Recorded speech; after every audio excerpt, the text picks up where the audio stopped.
Do you think you're in a democracy or a capitalist? Think again. There are two things drummed into us in the Western world. Those two things are, we live in a democracy, and capitalism is good.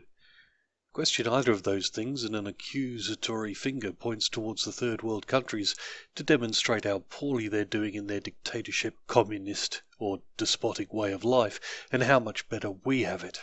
But what if what we have is just an illusion? Sure, things may have started out fine and dandy with the best intentions, but let's look at democracy for a second. Democracy, in a dictionary, is defined as roughly government by the people. So let me ask you, what decisions have you directly made or have been asked about by your representative? Do you have regular meetings with your community to decide where your communal tax dollars are most wisely spent and how much you should send to a federal group? Have you decided how much your representative should be paid? Do you really only have the power to vote for the lesser of two evils every time an election is called? Do you sit open-mouthed at the TV news wondering how the government can bring in new taxes or laws directly affecting you without your say? Okay, some might say. You can talk to your local representative and get a petition going to have your voice heard, but really? I mean, by the time I've gone around getting a few thousand signatures, the governing body has already passed 100 new laws or statutes, and I'd like to have had a say in those too. Democracy should be led from the bottom up. It's people deciding for the common good, not a few deciding what's best for the many. There's another word for that, and it sure ain't democracy. So, capitalism, eh? That's the good shit. See how that started out? The latest innovations brought to you in a sleek new look and built to last by Jiminy. Time saved by these new appliances that can now freeze your food or wash your clothes for you. That means you can spend more time at work, and there's no need for the missus to be home now. She's got rights too, you know. The same rights to vote for one of two parties like the man of the house. And she can earn her own wage. Think of the things you can buy with 2 wages. But capitalism hides a dark secret. The economy needs to expand to survive.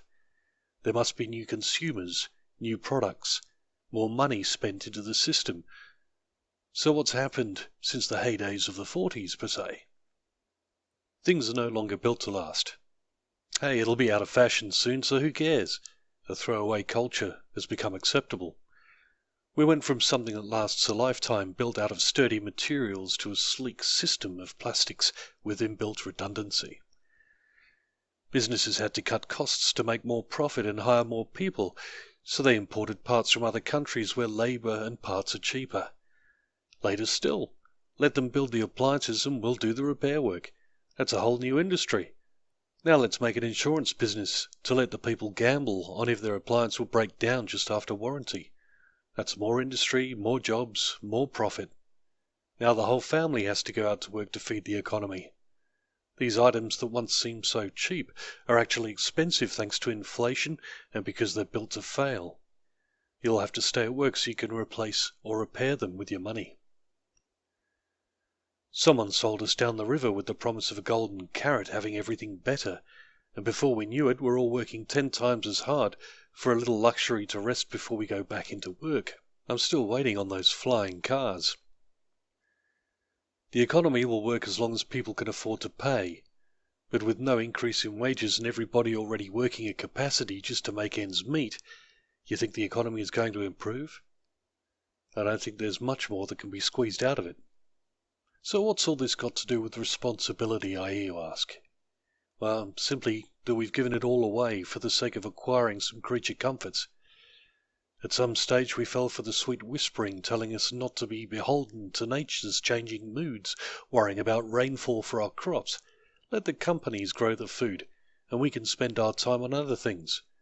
Why learn about combustion engines when you can let a corporation make and maintain them? You only need to learn how to drive, and you don't need to keep animals to pull a wagon. You don't have to worry about protection, education, healthcare. If you go to work, they'll take a little bit from your earnings to pay for the things for you.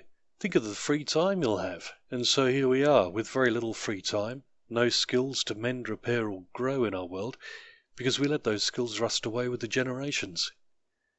And yet look at the unmatched happiness you get when you repair something yourself, or create something, or even grow something. There are many people that are trying to fill an unfillable hole in their lives, and I think responsibility is what is missing. You can see it in a child. With no responsibility, they mope around and think everything is boring. They have no need to create because there is no challenge to anything. It's all done for them.